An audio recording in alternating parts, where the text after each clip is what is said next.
이재갑 한림대 감염내과 교수 모셨습니다. 어서 오세요. 네, 안녕하세요. 자, 300명대면 조금은 좀 떨어진 거죠?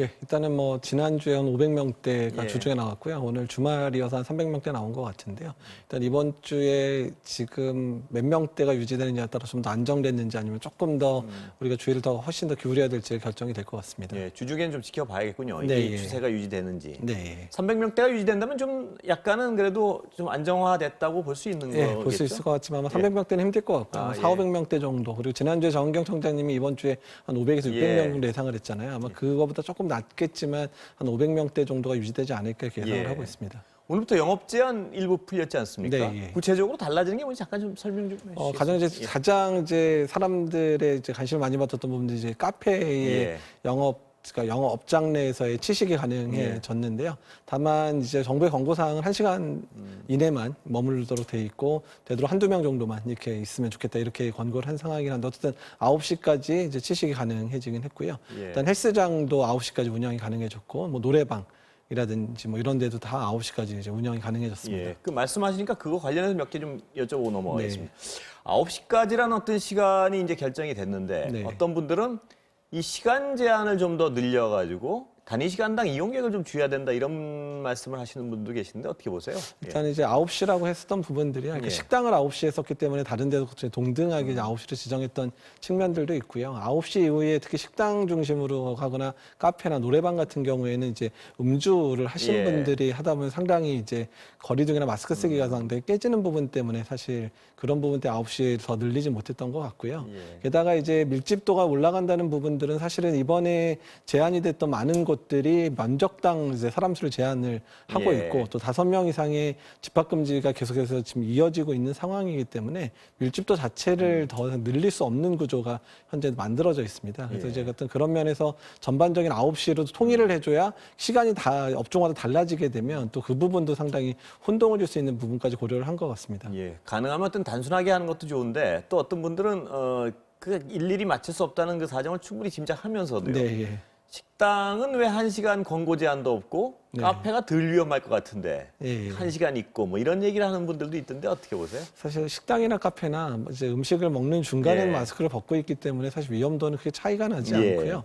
식당뿐만 아니라 지금 카페에서도 워낙에 집단 발병이 나왔던 사례들이 유사한 사례들이 있었기 때문에 사실 위험도는 비슷하다고 보는 게 맞을 것 같습니다. 예, 그러니까 어떤 다 맞추긴 어렵겠죠. 근데 네. 카페를 특이하게 해서 또 카페분 특히 자영업하는 분들 중에 카페 하는 분들은 식당은 되고 뭐 이런 얘기를 하기도 하고. 예, 했었습니다. 예, 근데 이제 식당 같은 경우는 직장인들 같은 경우에 밥을 만약에 닫아버리면 밥을 먹을 데가 없는 경우들 있는 부분도 사실은 좀 예. 고려를 좀 했었었고요. 그리고 집단 발병제 중에 큰 규모의 발병들이 카페에서 여러 군데에서는 사실 발생을 했었던 예. 적이 있어서 그런 부분들이 정부의 그런 방역 정책에 영향을 준 것 같습니다. 예. 그러니까 전에 어떤 집단 발병이 있었던 데를 감안한 조치다 이렇게 이해하면 네, 되겠군요. 그렇게 하실 생각입니다. 예.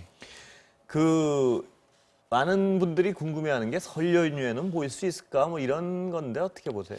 일단은 이제 설 연휴가 2월 둘째 주죠. 예. 근데 그때도 어차피 겨울이 한참 진행되고 기억하시겠지만 이제 신천지가 설 연휴 이후에 2월 18일, 19일 이때부터 발생을 했기 때문에 예. 설 연휴에 영향을 받았다고밖에 할 수가 없고 할 수밖에 없거든요. 그래서 설 연휴까지는 지금의 기조가 유지가 되지 않을까 이렇게 예상을 하고 있습니다. 설 때도요. 예, 설까지는. 예.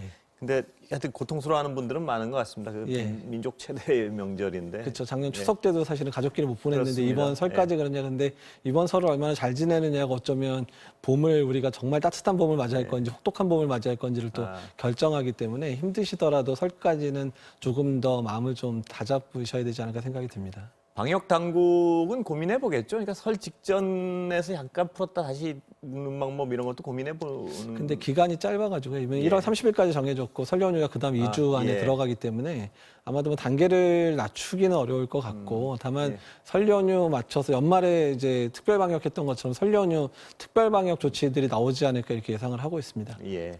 백신 얘기 좀 여쭤보겠습니다. 네. 노르웨이에서 고령자, 기저질환자, 네. 고위험군이 화이자 백신을 맞고 좀 사망한 사례가 있는 것 같아요. 일단 그 비율 그 정도면 어떻게 보세요? 일단 이제 전문가들은? 한 23명 정도긴 예. 한데요. 근데 일단은 전체 규모에 비해서 숫자가 많지는 않은 상황이긴 한데 근데 대부분의 분들이 시설이나 이런 데 있는 정말로 기저질환이 많은 분들에서의 사망자들이거든요. 근데 이분들이 사실은 정말 가벼운 그런 감염이나 이런 걸 걸리더라도 사망이 가능한 분들이기 때문에 일단 원인에 대해서는 철저한 분석이 반드시 필요하겠지만 일단은 그런 고령이나 기저질환과 연관돼 있는 사망의 가능성도 있어서 이 부분들은 추후에 그런 노르웨이 정부의 그런 조사 내용들을 확인해봐야 될 것 같습니다. 근데 이제 우리도 맞기 시작할 때요. 네. 화이자 경우에 이제 크게 어떤 많은 숫자는 아니라고 말씀하시지만 그래도 불안해하는 분들도 계실 거고 네. 어떻게 노인분들은 화이자의 경우에 좀 이렇게 기저질환이 있거나 하는 분들은 좀 조심해야 될까요? 어떻습니까? 아니면 순서 좀 조정해야 될까요? 일단은 우리나라 이제 초기에 주로 고위험군들은 뭐 아스트라제네카나 얀센 백신을 예. 맞을 것 같기 때문에 조금 다른 상황이긴 한데요. 다만 지금에 나와 있는 자료만으로는 노르웨이에서만 유독 지금 그런 데이터가 나오고 사실 똑같이 이런 시설이나 요양원, 요양병원에 먼저 접종했던 영국이나 미국에서는 두드러지게 그런 경우들이 보고가 사실 별로 없었거든요. 그래서 이 부분들은 조금 전체적인 조사 자료 또 화이자에서 이런 부분들에 대해서 전반적인 안전성 데이터들을 이제 어느 정도 계속 보여줄 거기 때문에 그 자료들을 확인하고 접종 순서라든지 이런 부분까지 조정이 필요한지 여부는 그렇게 결정을 해야 될 것 같습니다. 우리의 경우 요새 그 외국 같은 경우 보면 젊은 사람들을 먼저 맞춰야 된다. 그런 주장도 나오고 있는데 어떻게 보세요? 근데 이제 그 부분은 계속 눈에 저희가 말씀드리는 부분이지만 접종량이 충분하다 그러면 동시 접종이 같이 가야 됩니다. 그러니까 고위험군들과 그다음에 젊은 층이 같이 가서 유행도 잡고 사망률도 잡아야 되는데 이게 수차적으로 백신이 들어오는 상황에서는 유행을 잡는 것도 중요하지만 충분하게 한꺼번에 맞지 않으면 유행 못 잡거든요. 어차피. 그러니까 그럴 바에는 일단 초기에 사망률을 줄이는 접종이 더 중요할 수 있다고 생각이 듭니다. 특히 우리나라 같은 경우에 중환자실이 상당히 부족하기 때문에 중환자 의료 체계를 어느 정도 유지를 계속 감당을 하려면 사망률을 줄이는 것, 그래서 중증 감염이나 입원율을 줄이는 게 중요하기 때문에 그 부분에 있어서는 현재로서는 그 순서를 바꿔야 될 이유에 대해서는 잘 모르겠습니다. 일단은 방역 당국에서 그렇게 말씀하신 대로 정한 거죠, 순서는? 네, 일단 정했습니다. 일단은 이제 의료진과 고위험군을 동시에 접종을 시작을 할 것 같고요. 그래서 일단은 여름까지 사망률을 낮추는 것을 최대 목표로 삼을 것 같고요. 그 이후에 유행을 차단하는 그런 부분인데 어떻든 우리나라 같은 경우 유행 차단이 백신 말고도 사회적 거리두기를 통해서도 잘 조정을 하고 있는 상황이기 때문에 적절하게 사회적 거리두기를 동참하면서 백신의 순서들을 잘 지켜나가는 게 현재는 좋을 것 같습니다. 아까 잠깐 빼먹고 여쭤본 것 같은데 아까 노르웨이에서 문제가 된 건 화이자 백신이죠? 네. 지금 백신별로 임상적으로 노인분들이 조금 더 위험하다는 게 임상적으로 증명된 건 없는 거죠? 그러니까 그러지는 않고요. 다만 노인 연령층 같은 경우 작년에 독감 백신 상황도 벌어졌었잖아요. 그러니까 워낙에 여러 가지 상황 때문에 사망할 수 있는 상황들이 많으니까 그 부분이 백신 때문인지 아니면 본인의 기저질환인지 구분이 상당히 어렵다는 겁니다. 마지막으로 질문 하나 드리고 끝내겠습니다. 우리가 9월까지 오늘 대통령 말씀이 전체 1차 접종을 마친다 그런 것 같은데요. 그러면 하루 40만 명이 맞아야 되는데 어떻게 지금 체계로는 가능합니까? 아니면 뭘 또 특히 또 준비해야 되나요? 그러니까 이제 백신 종류별로 화이자에 대해서는 특별하게 준비를 좀 잘 해놔야지 접종 수를 감당할 수 있고요. 우리나라가 이제 작년에 이제 9월, 10월, 11월에 독감 예방 접종을 매일 2천만 명씩 마쳤습니다. 그래서 최대 30만 명에 40만 명까지 접종했던 적이 있기 때문에 유통 체계라든지 예약 체계만 제대로 갖춘다면 우리나라 내에서는 그 숫자를 맞추는데 상당히 어렵지는 않을 거라 예상을 하고 있습니다. 다행스럽습니다. 오늘 말씀 여기까지 듣겠습니다. 네, 감사합니다.